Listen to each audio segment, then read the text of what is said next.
حضرت عمر فاروق رضی اللہ تعالیٰ عنہ کا زمانہ ہے تو کیس آیا، ایک شخص نے 4 ایکڑ زمین بیچی، دوسرے نے خریدی۔ جس نے بیچی وہ کسان نہیں تھا، کوئی اور کام کرتا تھا۔ اس نے کہا میرے پاس فارغ ہے، میں تو کاشتکاری نہیں کرتا، تو ایک کسان نے خرید لی۔ توجہ ہے میری بات پر؟ وہ کسان ہل چلا رہا تھا، پہلے دن ہل چلایا تو اس کھیت کے اندر سے خزانہ نکل آیا۔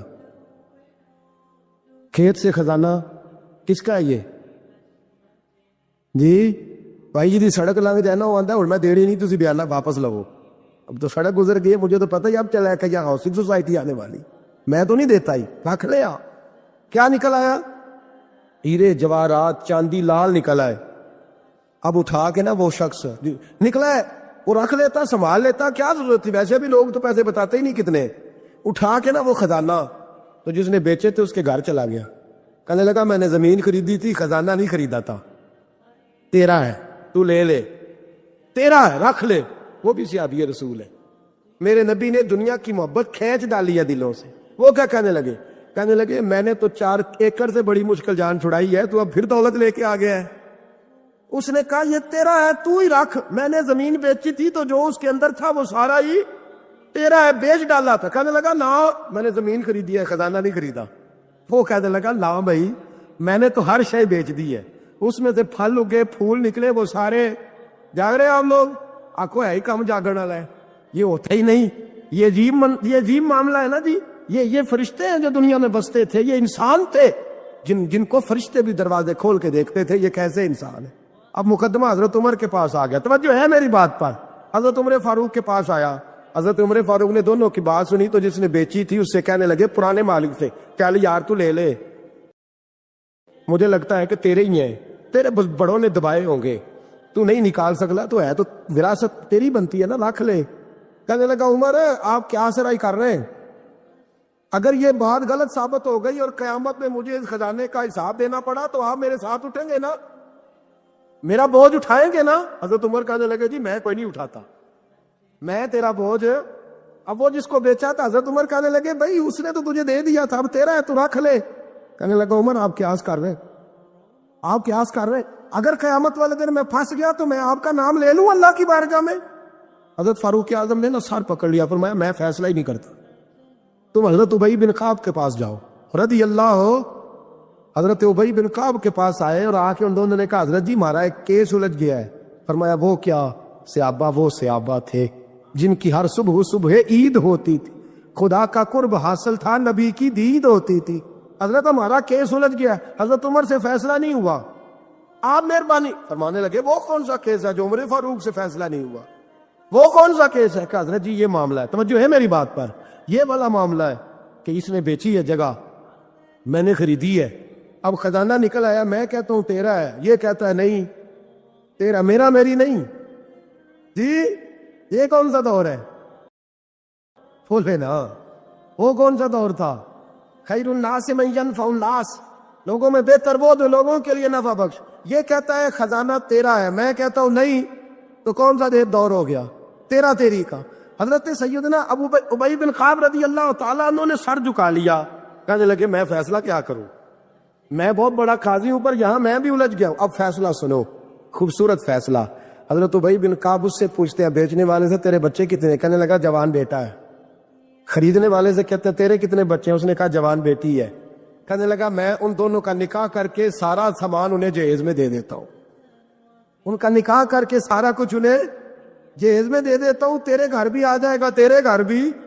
یہ فیصلہ سیدنا ابی بن کعب رضی اللہ تعالیٰ عنہ نے دیا۔ لوگ رو رہے تھے، کہہ رہے تھے کیا بات ہے اس فیصلے کی، کیا بات؟ ایک نوجوان تھا مینا کے بازار میں دوڑا جا رہا ہے، ایک بابا جی اس کو ملے بزرگ، تو ان بزرگوں کے اس نے، توجہ ہے میری بات پر آپ، ان بزرگوں کی تھیلی اس نے اشرفیوں والی چھین لی، چھین کے دوڑ گیا، کافی آگے چلا گیا تو گر گیا، جب گرا تو نظر آنا بند ہو گیا، لگا اوہ اللہ کے ولی کی بے ادبی ہوئی، اس لیے نظر آنا بند ہو گئی، بے ادبی ہو گئی، بڑا پریشان ہوا، سخت آزمائش کا شکار، کیا کروں کدھر جاؤں؟ جب بڑی سخت تکلیف کے اندر وہ گرفتار ہوا تو لوگوں سے کہنے لگا مہربانی کرو مجھے بابا جی سے معافی لے دو۔ گرا جو ان کی نگاہ سے وہ سنبھل نہیں سکتا۔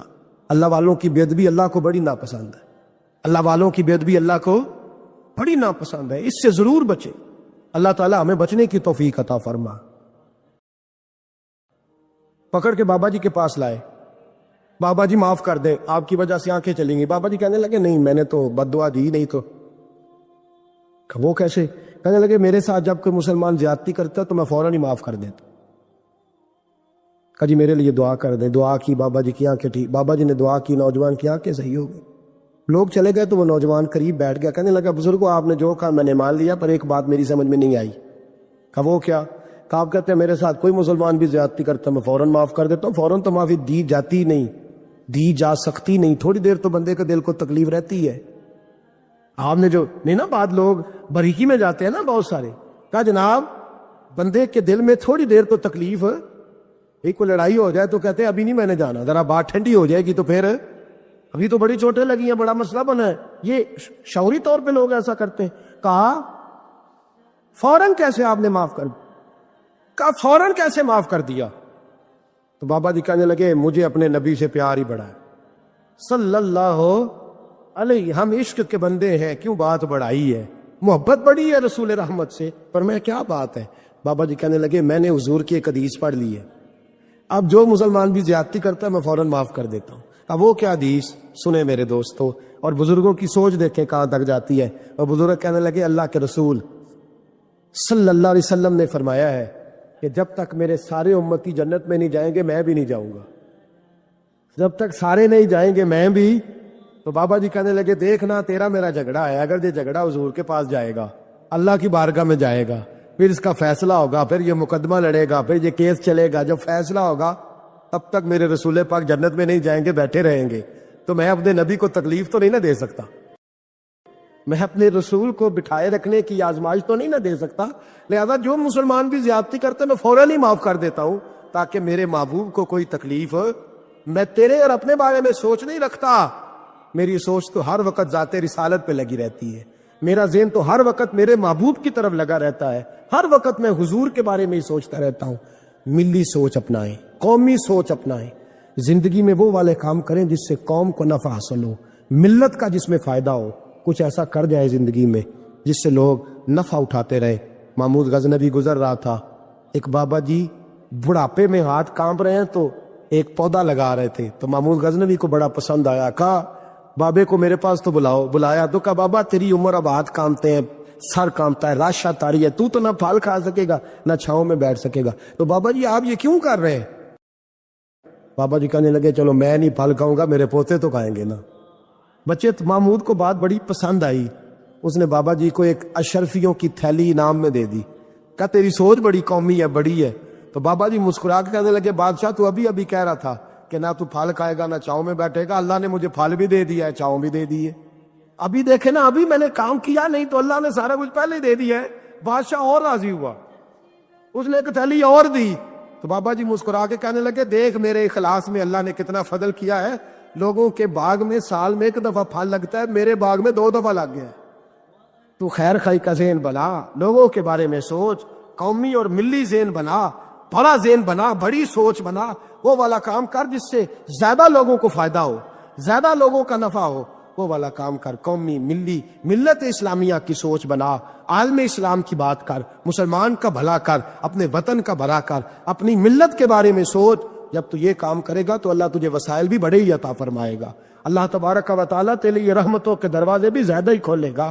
تو فرمایا زمین میں وہ قائم رہے گا جو لوگوں کا بھلا کرے گا، دوسروں کے بارے میں سوچے گا، وہی دنیا میں زندہ رہتے ہیں جو لوگوں کے لیے نفع بخش بن جاتے ہیں، جو ذات کی بات کرتے ہیں وہ بڑی جلدی فنا ہو جاتے ہیں۔ دوسروں کی بات کر، تو ہمیشہ رہے گا، تو باقی رہے گا، تو قائم رہے گا، تو ہمیشہ صبح قیامت تک تیرا نام جپا رہے گا۔ میرے اعلیٰ حضرت فرماتے ہیں بے نشانوں کا نشان مٹتا نہیں، مٹتے مٹتے بھی نام ہو ہی جائے گا۔ تو دوستو یہاں تو گھر والوں کو احتجاج کرنا پڑتا ہے پھر کوئی بات سنتا ہے، یہاں تو 100 دفعہ رو کے دکھانا پڑتا ہے پھر کوئی بات سنتا ہے، یہاں تو جناب 100 دفعہ کہنا پڑتا ہے تب کوئی بات سنتا ہے۔ خدا را محبتیں بانٹنی شروع کرو، اپنے لہجوں سے تلخیاں ہٹاؤ، یہ جو چہروں پر پکی پکی سلوٹیں ڈالنی ہیں ان کو دور کرو، یہ جو ہر وقت کے تھکے تھکے اور ہر وقت کے ناراض اور ہر وقت کی طبیعت کے اندر سختی اور ہر وقت کہنا میں بڑا کام کرتا ہوں، میں بڑی مشقت اٹھاتا ہوں، تمہیں پتہ نہیں میں کس تکلیف میں ہوں۔ اور میرے بھائی ساری دنیا ہی پریشان رہتی ہے، لیکن کچھ لوگ ایسے ہوتے ہیں جو پریشانیاں ذرا ہنس کے گزار لیتے ہیں، کچھ لوگ ایسے ہوتے ہیں جو پریشانیاں اپنے تک رکھ لیتے ہیں، دوسروں کو تکلیف نہیں دیتے۔ ہم کیا کرتے ہیں؟ ہم ساری ٹینشنیں دوسروں پہ ڈالنا چاہتے ہیں۔ اپنے لہجوں میں پیار پیدا کرو، اپنے لہجوں میں۔ پتہ ہے حضور نے کیا فرمایا ہے؟ محبوب فرمانے لگے 3 کام کرو، ایماندار ہونے کا ذائقہ نصیب ہوگا۔ ایک ہوتا ہے کھانا، ایک ہوتا ہے مزیدار کھانا، ایک ہوتا ہے مومن۔ ایک وہ مومن ہوتا ہے جسے مومن ہو جانے کا مزہ آئے، مزہ آ گیا بھائی مومن ہونے کا۔ کریم فرمانے لگے 3 کام کرو تمہیں مومن ہونے کا مزہ آئے گا۔ 3 کام کرو۔ یا رسول اللہ کون سے؟ فرمایا ایک تو ہر چیز سے بڑھ کے اللہ رسول سے محبت کرو، پیار کرو رب رسول سے، پیار کرو۔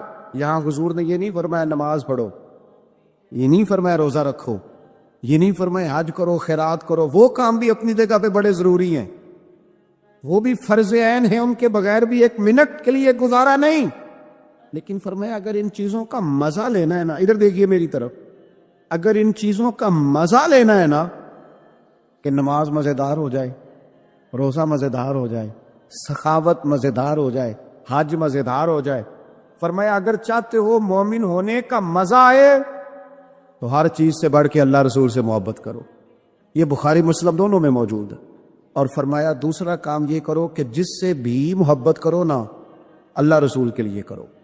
چھوڑ دو ذاتی لالچ، چھوڑ دو 1 منٹ کے لیے بھی اپنا ذاتی نہ، فقط اللہ رسول کے لیے، فقط رضا الہی کے لیے محبت کرو۔ اور تیسرا حضور فرماتے ہیں مسلمان ہونے کے بعد، کلمہ پڑھنے کے بعد کفر کی طرف جانا اتنا ناپسند کرو جتنا آدمی آگ میں جانا ناپسند کرتا۔ یہ 3 کام کرو تمہیں مومن ہونے کا مزہ آئے۔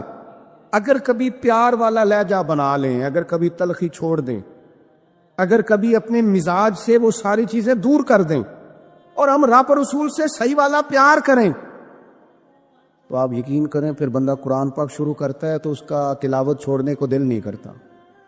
پھر وہ سجدے میں سر رکھتا ہے، پیار ہو گیا نا اللہ رسول سے، پھر وہ سجدے میں سر رکھتا ہے تو اٹھانے کو جی نہیں چاہتا۔ پھر وہ دین کی نوکری کرتا ہے تو اس کا دل کرتا ہے صبح بھی دین کی بات کروں، شام بھی دین کی بات کروں، میرا ایک ایک رواں خادم بن جائے، میں نوکری کروں، جگہ جگہ جا کر رسول اللہ کے دین کی بات کروں۔ کیوں؟ پیار جو ہو گیا، محبت جو ہو گئی۔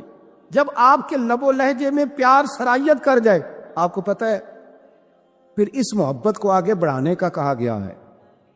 حضور نے فرمایا میرے صحابہ سے بھی محبت کرو کیونکہ میرے صحابہ ہیں، پھر ان سے بھی پیار کرو، ان کے بارے میں تمہارے دلوں کے اندر عقیدت کے جذبات ہیں۔ اور پتہ ہے کس طرح کی عقیدت؟ شوق والی عقیدت۔ میرا اور آپ کا دور بحث کا دور ہے، اور بعض ایسے بیوقوف ہیں جو اپنی حیثیت نہیں دیکھتے اور اپنی ذاتی بحث کو اٹھا کے نبی پاک کے صحابہ اور اہل بیت تک لے جاتی۔ اور یار تیری تو حیثیت ہی نہیں ہے تو ان پر بات کر سکے، تو دیکھ تو صحیح ہے وہ لوگ ہیں جنہیں اللہ نے اپنے نبی کی غلامی کے لیے منتخب فرمایا، اللہ نے جن کا انتخاب کر کے حضور کے دور مبارک میں جنہیں رکھا، تو ان لوگوں کے بارے میں کلام کر رہا ہے۔ عقیدت، پیار صحابہ سے عقیدت، اور اس عقیدت کے اندر وارفتگی۔ حضور کے صحابہ ہجرت کر کے گئے تھے حبشہ، نجاشی بادشاہ پر کفار مکہ نے، قریش نے بڑا پریشر ڈالا کہ یہ ہمارے بھاگے ہوئے لوگ ہیں، انہیں واپس کر دو، پر وہ نجاشی نے کہا میں واپس نہیں کرتا، انہیں جگہ دی، صحابہ کو آزادی سے عبادت کرنے کا موقع دیا۔ ایک دفعہ نا حبشہ سے کچھ مہمان آ گئے جہاں صحابہ جا کے رہے تھے، تو جب وہ لوگ آئے نا یہاں مسجد مدینہ منورہ میں، اللہ کے محبوب علیہ السلام نے ترکی خیمہ لگوایا، حضور ان کے لیے نئے نئے کھانے پکواتے، ان کے لیے محبوب کے کوئی انوکھا رنگ اور پیار کا کوئی نرالا انداز۔ تو صحابہ نے عرض کی یا رسول اللہ صلی اللہ تعالی علیہ وسلم، مہمان پہلے بھی آتے جاتے، لیکن ان کے ساتھ آپ کا رویہ منفرد کیوں ہے؟ تو حضور فرمانے لگے جب میرے صحابہ وہاں گئے تھے تو انہوں نے پیار کیا تھا، تو جو میرے صحابہ سے محبت کرے ان سے محبت نہ کروں؟ اللہ کرے آپ کو سمجھ آئے، جو جناب ابو بکر سے محبت کرے اس سے حضور محبت فرماتے ہیں۔ جو حضرت عمر سے محبت کرے ان سے حضور محبت فرماتے ہیں، جو سیدنا عثمان غنی کا حیا کرے ان سے محبوب محبت فرماتے ہیں، اور مولا مرتضیٰ کے بارے میں تو فرمائے اس کی محبت ہی تو ایمان ہے، اور علی کا بغض ہی تو نفاق ہے۔ محبت، پیار، وارفتگی، شوق، ان لوگوں کے بارے میں اپنے دلوں کے اندر جذبات، اور پھر جو حضور کی اولاد پاک ہے، آپ کو پتہ ہے یہ اپنے محسن کا شکریہ ادا نہیں کرتا وہ رب کا بھی نہیں کر سکتا۔ ہم تو نا اپنے اساتذہ اور مشائخ کو محسن جانتے ہیں، ہم تو اپنے بزرگوں کی اولادوں کی قدر کرتے ہیں۔ امام اعظم کہیں بیٹھے تھے تو ایک بچہ چھوٹا بار بار آتا تھا تو امام صاحب اٹھ کے کھڑے ہو جاتے۔ کئی دفعہ آیا امام صاحب، کئی دفعہ کھڑے ہوئے، شاگردوں نے عرض کی حضور یہ چھوٹا بچہ ہے، کئی دفعہ آئے گا، آپ بوڑھے آدمی ہیں، بار بار اٹھنے میں تکلیف ہوتی، یہ تو 100 دفعہ آئے گا۔ تو امام صاحب فرمانے لگے 1000 دفعہ بھی آئے، میں کھڑا رہوں گا اس کے استقبال کو۔ حضور کیوں، کون ہے بتا ہی دیں۔ تو امام اعظم رو پڑے، فرمانے لگے میرے استاد کا پوتا ہے یہ، اصلاں نال جے نیکی کریے او نسلاں تاک نہیں بھول دے، اصلاں نال جے نیکی کریے او نسلاں تاک نہیں بھول دے، تے بے اصلاں نال نیکی کریے تے پھل کنڈیاں نال تل دے۔ اور میرے عزیز، ہم تو اپنے اساتذہ اور مشائخ کی اولادوں کا احترام کرتے ہیں، اور پھر جو نبی پاک کی اولاد ہے، پتہ ہے حضور نے کن لفظوں سے اپنی اہل بیت سے محبت کرنے کا کہا ہے؟ کن لفظوں سے؟ حضور فرمانے لگے اللہ سے محبت کرو تو میں رزق دیتا ہے، اور مجھ سے محبت کرو میں اللہ کا رسول ہوں، اور فرمایا میری اہل البیت سے محبت کرو چونکہ میری اولاد ہے، اور میری طرف دیکھ کے ان سے پیار کرو۔ حضور کی اولاد کے بارے میں جذبات، وارفتگی۔ میرا ایک چھوٹے گھر سے تعلق ہے، لیکن میں نے اپنے بزرگوں کو، والدین کو، اپنی دادیوں نانیوں کو، وہ کہا تھا نا اعلیٰ حضرت نے میں خانہ زاد کو نہ ہوں، صورت لکھی ہوئی بندوں کنیزوں میں میرے مادر پدر کی ہے۔ فاضل بریلوی کہتے ہیں یا رسول اللہ ہم تو خاندانی غلام ہیں آپ کے گھر کے، اور آپ کے گھر میں جو رجسٹر ہے نا اس میں ہماری صورتیں موجود ہیں۔ یا رسول اللہ میرے باپ، دادا، پڑدادا، نانا، پڑنانا وہ آپ کے گھر کے غلام ہیں، اور میری دادیاں، نانیاں، پڑنانیاں وہ کنیزیں ہیں آپ کے گھر کی۔ خانہ زاد کو نہ ہوں، صورت لکھی ہوئی بندوں کنیزوں میں میرے مادر پدر کی۔ ہماری تو صورتیں لکھی ہیں کہ ہم خاندانی غلام ہیں، خاندانی طور پر نوکر ہیں آپ کے دروازے کے۔ ہم نے یہ دیکھا کہ پرانے لوگ جن کے مکان کچے تھے ان کے عقیدے بڑے پکے تھے، بڑے پختہ نظریات۔ یہ محرم شریف سے پہلے بڑی عید آتی ہے تو والد صاحب چاول لائے گھر میں،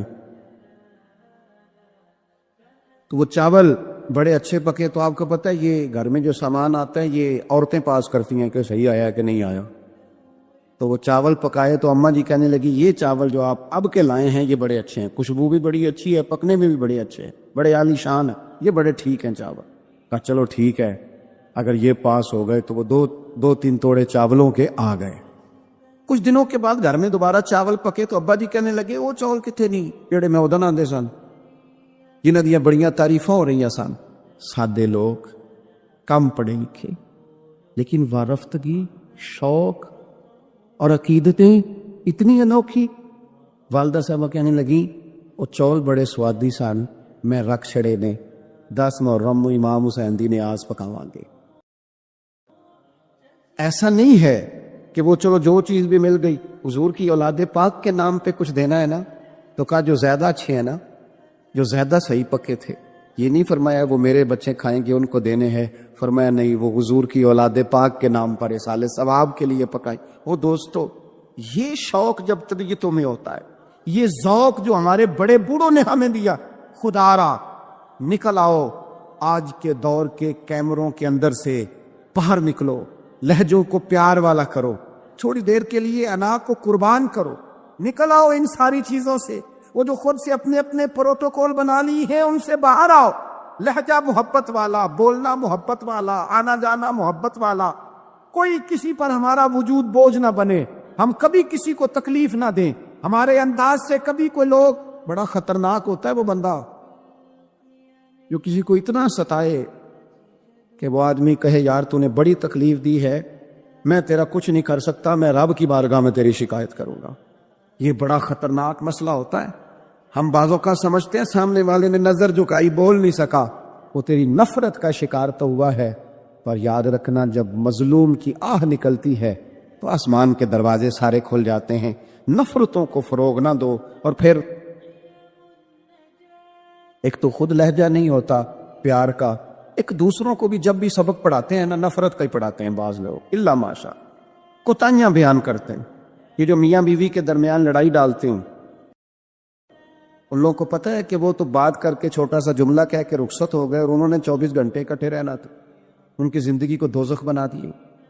یہ جو بھائیوں کے درمیان لڑائی پیدا کرتے ہیں، لڑائی، ان کو پتہ ہے کہ تو 2 جملے کہہ کے بھائی کے خلاف تو رخصت ہو گیا اور پیچھے ان لوگوں نے اکٹھے رہنا تھا، تکلیف آ گئی. میں ایک فیکٹری میں ایک دفعہ موجود تھا، میرے ایک دوست ہیں اس فیکٹری کے آنر، تو ان کے جو زیادہ بہترین کاریگر تھا اس کے بارے میں ایک آدمی کانوں میں بات کر رہا تھا اور کرتے کرتے آخر میں کہنے لگا ابھی مجھے تحقیق نہیں پوری، مجھے شک ہوا ہے، میں آپ کو بتا رہا ہوں، پوری تحقیق کر کے بعد میں بتاؤں گا. تو وہ جب جانے لگا تو میں نے اس سے کہا، میں نے کہا تو پوری تحقیق پا میں نام ہی کر جیڑی اگ تو لائی ہے ٹھیک ٹھاک لگ گئی ہے، یہ وہ بیچارہ کام کر رہا ہے، یہ اس سے کام لے رہا ہے، ان کا نظام ٹھیک چل رہا ہے، تو صرف اس مالک کے سامنے گڈ بک میں آنے کے لیے باقیوں کا نقصان کر رہا ہے، کوڑے سے نفع کے لیے آگ لگا رہا ہے ماحول کے اندر، اپنی ذاتی قربت بڑھانے کے لیے نفرتوں کو فروغ دے رہا ہے. کبھی یہ کام نہ کریں. یہ کام ہمیشہ کمزور لوگ کرتے ہیں، یہ کام نیچ لوگ کرتے ہیں، اپنے تھوڑے سے نفع کے لیے ماحول کے اندر خرابی پیدا کرتے ہیں.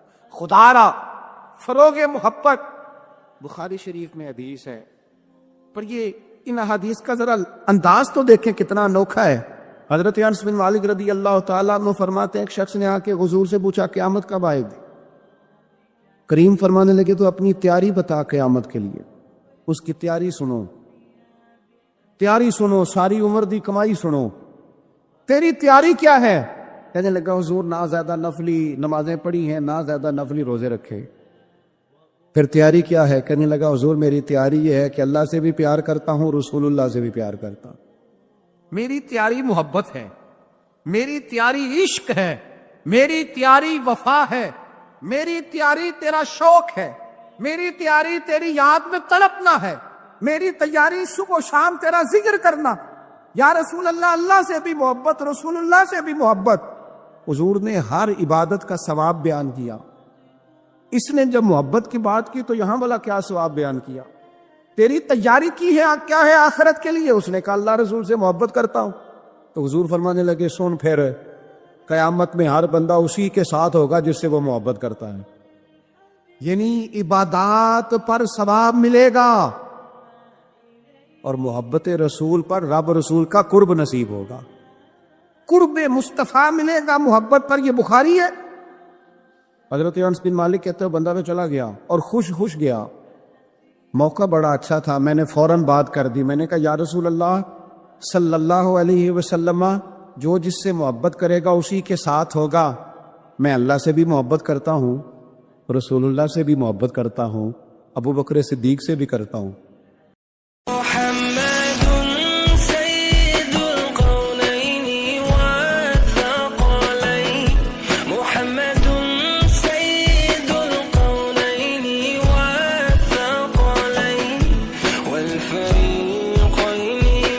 فاروق اعظم سے بھی کرتا ہوں. حضور میرے لیے کیا حکم ہے؟ تو محبوب نے فرمایا فتویٰ وہی ہے، سوال کا جواب وہی ہے، عمل کی جزا وہی ہے کہ جو جس سے محبت کرے گا قیامت میں اسی کے ساتھ کھڑا کیا جائے. اگر تو ان سب سے محبت کرتا ہے تو ان کے ساتھ کھڑا کیا جائے.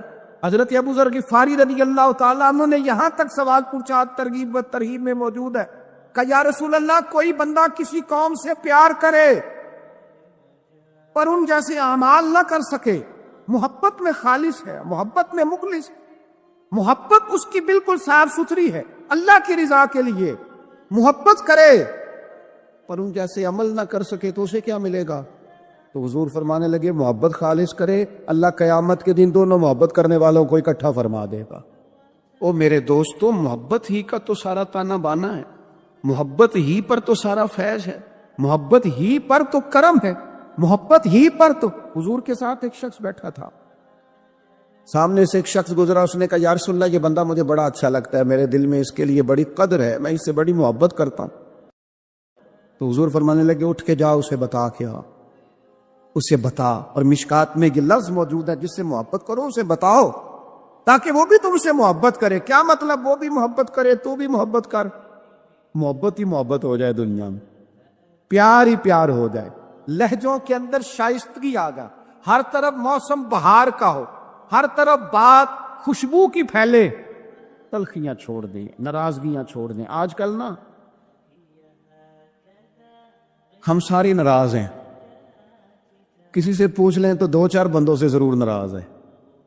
وہ کوئی فیکٹری کے آنر سے ناراض ہے، کوئی اپنے آفیسر سے ناراض ہے، کوئی اپنے ملازمین سے ناراض ہے، کوئی اپنے پڑوسی سے ناراض ہے، کوئی کسی سے ناراض ہے۔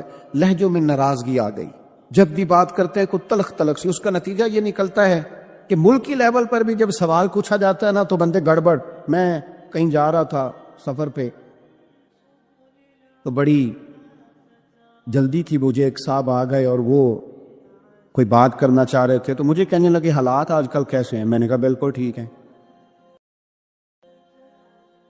ان کا خیال تھا کہ تھوڑا سا تبصرہ یہ کریں گے، تھوڑا سا میں کروں گا، تو تھوڑا سا ہمیں موقع ملے گا تھوڑی سی ملک کی غیبتیں کرنے کا۔ یہ کام ہم صبح شام کرتے ہیں۔ آپ یقین کریں جتنی خوبصورتی اللہ تعالیٰ نے ہمارے وطن کو عطا فرمائی ہے، جتنے محبت کرنے والے لوگ اللہ نے یہاں عطا کیے، یہ صوفیاء کی دھرتی ہے، اولیاء کی دھرتی۔ یہاں میرے نبی پر درود و سلام پڑھا جاتا ہے، یہاں حضور کے نام کے نعرے بلند ہوتے ہیں، یہاں جگہ جگہ مسجدوں میں قرآن پاک کی تلاوت ہوتی ہے۔ یہاں میں نے دیکھا ہے ایک غریب آدمی کو ایک خون کی بوتل کی ضرورت پڑتی ہے، 14 نوجوان لائنوں میں کھڑے ہوتے ہیں، ہم حاضر ہیں، ہم حاضر۔ اتنا لوگ سخاوت کرتے ہیں، لوگوں کو دیتے ہیں۔ یہ سیلاب آیا تھا، مجھے تھوڑا موقع ملا وہاں سفر کرنے کا، حاضر ہونے کا۔ میں نے دیکھا لوگوں میں بڑی تڑپ، ہمیں بتائیں ہم کیا کر سکتے۔ وہ دوستوں خوبیاں بھی تو بیان کرو نا، کمزوریاں ہیں انکار نہیں کرتا، لیکن اتنی تلخی، اتنی ناراضگی، ہر وقت کا شکوہ، اتنی پاک سرزمین کے بارے میں ہر وقت لہجوں کے اندر نفرت اور ہر وقت غلط بات۔ خدا را آپ سوچیں، اسی دھرتی نے، اسی وطن نے کتنے مجاہد پیدا کیے، کتنے شہید پیدا کیے، کتنے دلیر پیدا کیے، کتنے جانے دینے والے پیدا کیے، کتنے مر مٹنے والے پیدا کیے، کتنے للہیت والے۔ میرا ایک دینی تعارف ہے، میں ایک ادارہ چلاتا ہوں، اس پر موٹا نام میرا ہی لکھا ہوگا، بانی ادارہ، لیکن جو لوگ اس میں صبح و شام تعاون کرتے ہیں اور تعاون کر کے ساتھ یہ بھی کہتے ہیں کہ کسی سے ذکر نہ کرنا، کسی سے نہ، ان کے خلوص پر شک کیا جا سکتا ہے۔ وہ بھی تو بڑی جگہوں پر بانی ہے۔ اس محفل میں بڑا اسٹیج مجھے دیا گیا ہے، فوٹو میری آ رہی اور ویڈیو میری بن رہی ہے، پر جن بچوں نے اتنی دوپہر سے لے کر یہاں کام شروع کیا، پوسٹر لگائے، پسینے ان کے وجود سے بہے، جیبوں سے پیسے خرچ کیے، نام تو چند لوگوں کا ہوتا ہے، اسٹیج پر تو کچھ اور لوگ آتے، کیا ان کے خلوص میں شک کیا جا سکتا ہے؟